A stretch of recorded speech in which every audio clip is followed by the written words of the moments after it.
Screen printing, a printing technique where a mesh frame, a squeegee, and ink can impress any image onto any item. And after learning all of this, I wanted to try it for myself.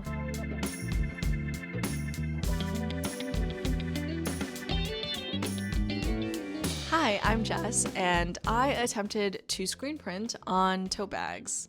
I run my own small business called Spice Babies, and I wanted to expand into different kinds of products that I could sell. So if you're interested in watching the process of how I screen print on tote bags, maybe learn a few little tips along the way, keep watching. So the first thing I did was I planned and I designed how I wanted my tote bag to look like. I've created these cute little creatures called Spice Babies, and I decided that I wanted to put a collage of them on a tote bag. And just thinking of where I wanted this to be placed onto the bag, I wanted the pocket area to have the logo of my company, and then on the back side is where that collage is going to come in. I'm using Illustrator to design my artwork, but you could use whatever you are comfortable with. The design is quite complex, and I would recommend that if this is your first time doing any screen printing work, that you choose something more simplified. I am just masochistic for just no reason, and I decided to do one of the most complex designs ever. And this wasn't just my first attempt. I think I've done this 3 times. And so I decided I just wanted to continuously simplify just because of the weeding process that we're gonna do later. I made shapes that would have been separate, be blended or united together, but I have no regrets in terms of how the design looks like. It's just so beautiful that I just have to go with it. After you figure out your design, you want to then prepare the vinyl stencil. So this is where things differ in terms of traditional screen printing. Typically, you would burn your image into the screen using chemicals and light. But as someone who didn't want to deal with that, and also I have a Cricut/cutting machine, I was like, oh, let's try the vinyl process. So things you'll need for this is a cutting machine. I have a Cricut. There are so many other ones out there. I applied the vinyl to my mat, and then I went through the Cricut design software, and I essentially just told it to cut out my shape. And while doing so, just making sure that the image itself is mirrored, I had an attempt where I literally weeded and went through the whole process and realized that I had not mirrored it. So if you're doing this, mirror your image, please. And then you just put your mat through the cutting machine and you just watch it make all those little tiny cuts. After your cutting machine is done cutting, it is now time to start weeding. Weeding is essentially just picking out all of the areas that you would like the ink to go through. This part will take a long time if your design is quite complex and has a high number of cuts. So I just took time. I was just watching a show and just weeding those areas. And honestly, it's a very satisfying process. It feels like you're a surgeon doing surgery. And I use a weeding tool and I use tweezers to help me. And I find using a combination of both is very, very essential. I also use a lint roller to dispose my vinyl scraps onto, and that really helps make the process faster. Once you're done weeding, it is time to now mount that vinyl onto the screen. So we're taking our stencil and we're putting it into our screen so that it could be a larger stencil. To do this, you're gonna take some transfer tape. I just have some that I got from my bundle pack from Cricut. And you're gonna just lay it over onto your vinyl. I find that it's easiest to do this by peeling the transfer tape off first, and then you put your vinyl on top of it. It just helps with any of the bubbles and any folds that you might get. And then you just take your squeegee and you really scrape the vinyl onto the transfer tape. After that, you're gonna peel the backing of your vinyl paper because it has the vinyl and then it has the backing paper. So you take out the backing paper and you're kind of left with this stickiness of the vinyl. And that's when you're gonna mount it onto your screen that you're using. I recommend using a screen that is quite larger than your actual design. I tried using a screen that was about approximately the exact size or similar size, And I found that that made the printing process very difficult. So you want to choose a screen that is larger. My screen already had tape on it because of this was my third attempt doing this, but your screen will not have tape on it. But anyways, you want to position the screen onto the vinyl and then press it down on top of it. And you take your squeegee and you just, you know, go to town and you really try to connect the vinyl onto your screen. And then afterwards you can flip it over and then you take the transfer tape off, and what you should have is now a beautiful screen with your vinyl as a stencil. And then last but not least, you want to just tape the areas of the screen where you don't want ink to be pushing through. So because my vinyl is smaller than my screen, I'm taping all of those areas that are around my screen.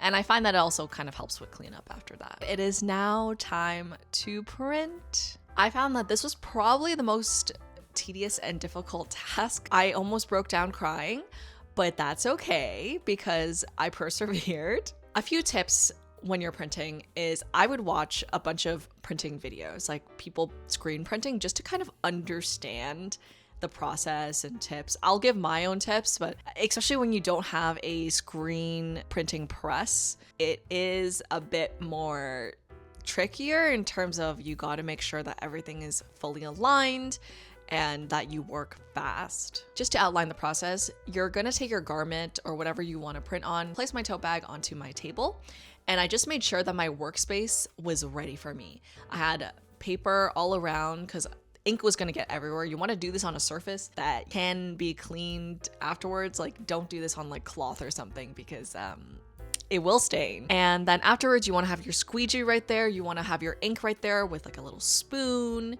And you want to have your frame and your tote bags or whatever you're printing nearby so that after you're done, you can pick it up and do it all over again. I place my screen on top of it, just positioning it properly. And then you want to apply the ink afterwards. So take a good spoon, but not too much, and just like put it at the top of your image area and like kind of smooth it out. And then what you want to do is you take your squeegee and you want to flood the screen. So flooding is you take your squeegee and you hold it at a 45-degree angle, pushing very lightly. You're like grazing it, you know, you're caressing it like a baby. The ink then floods on top of the stencil, but it's not meant to push into the tote bag. And then afterwards, when your stencil is covered and you can see that, that's when you're going to go back like to the top, hold 45-degree angle, hold down your stencil with one hand and with your other hand and pull towards you. That's the best I got. And you know, you can do this once or twice, but I found like through my testing that once was enough. You're gonna see that my first attempt, I put way too much ink. But by the third attempt, after a little bit of crying, this had been so many attempts in the making, that, you know, I decreased the ink and then I flooded it and then I squeegeed it and then bam, it was beautiful. It was crisp, wasn't too much ink, you know, it was legible. And then you want to do this all over again. So afterwards, you take off the tote bag and then you bring in the new tote bag, and you want to work semi-fast because the ink is going to slowly start drying onto the screen, especially if you're using a water-based ink like I am, which is a very typical ink. It's lower cost, but it dries semi-faster. And I do this thing after I take the screen off, I place it upright against like something. I use a ruler to hold it against it. And I find that that helps with the drying of the ink. Like, you're not placing the screen down onto a piece of paper where it could kind of like muddle the stencil. So I find placing it upright is key, and you just keep doing it over and over again, and you pray that it is semi-consistent. I will say, because of the printing process, I do get inconsistencies just because I have to do a little bit of extra additional steps in order to get the process going. What I did afterwards was I just went back into those areas and kind of like filled in with like a paintbrush and like pressed the ink onto the bag. So some tips if you're trying this for yourself: use enough ink, but not too much ink. You want to flood the screen evenly and just make sure all the areas are covered, and if that isn't the case, you can always add more ink and then flood it again. Make sure what you're printing on is flat. So with my tote bag, I have all those like extra pockets and zippers and stuff, so I have to add baking sheet like into the tote bag so that it becomes flat. So having a flat surface is very, very important. Work quickly, because the ink is going to dry on the screen, but also don't go too fast where you're like making mistakes or you're not taking time to position the screen properly. Like everything really matters. You want to work quickly but carefully. Those are all the tips I got for you. If you are pursuing this further on, maybe I would consider getting a print and press. Even I'm considering that. And after you're all done, you just want to make sure that you let it dry, and then I would go in and print the other side of the bag. And this one was easier because the stencil was not as difficult. Once that whole ordeal is done, it is time to now cure the ink. So I've let my tote bag sit for at least 24 hours to dry, and you can also use like a fan to dry it to make it faster, but I had time, so I just kind of let it do its thing. To cure the ink, you just need heat to solidify the ink onto the bag. So I just used my heat press and I just like let it sit there for 40 seconds on 320 Fahrenheit, but you can also use an iron as well, or if you have like an industrial heat press, something that is hot to then press the ink onto the bag. After you're done all this, you want to clean up, and I find that it would be ideal to have a like specific chemical solution to really get the ink out of the template, but I digress. I just use water and soap and call it a day. I just place it into my sink, and then I just use like the power jet setting on your faucet and just go ham, just getting that ink out. You want to rip the vinyl off, and then you want to scrub it as clean as you can get it.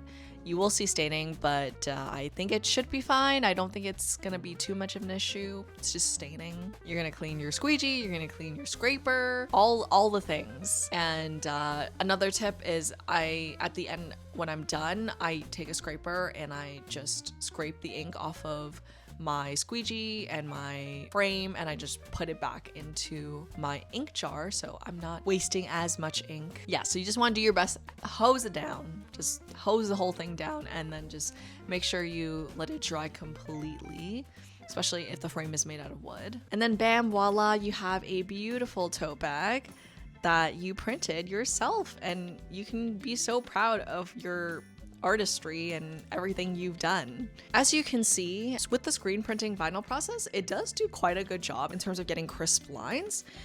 With text, I would recommend you to have larger text. Mine is just really small, so sometimes the ink fills it in quite a bit, but it's still like semi-legible, and it's cute. It is quite a lengthy process to do the whole thing, but I think it's so worth it with the look and the feel and the longevity of this. I did attempt to use heat transfer paper to create tote bags, but I found that after like washing them and drying them, it just didn't really hold up well, versus this holds up quite well once you cure it. If you're interested in buying this tote bag, I am selling a limited run of these on my store. So if you want to click on the link in the description, you can find my Etsy page to get this bag if you would like it. Or if you are just looking for spice jar labels for your spice jars, you want something that's cute and fun and will add a bit of pizzazz into your kitchen, I will also link those into the description of where you can buy my Spice Baby labels. I hope you enjoyed this video and just watching me figure out the process of how to screen print on these tote bags. I really enjoyed it. It was a very lengthy process that honestly humbled me severely, but I think that the end result was quite worth it. If you liked the video, please leave a like, and if you have any comments or questions, feel free to ask them in the comment section. And if you want to see more videos like this or just enjoyed, please consider subscribing. I would really appreciate it. Till next time, bye!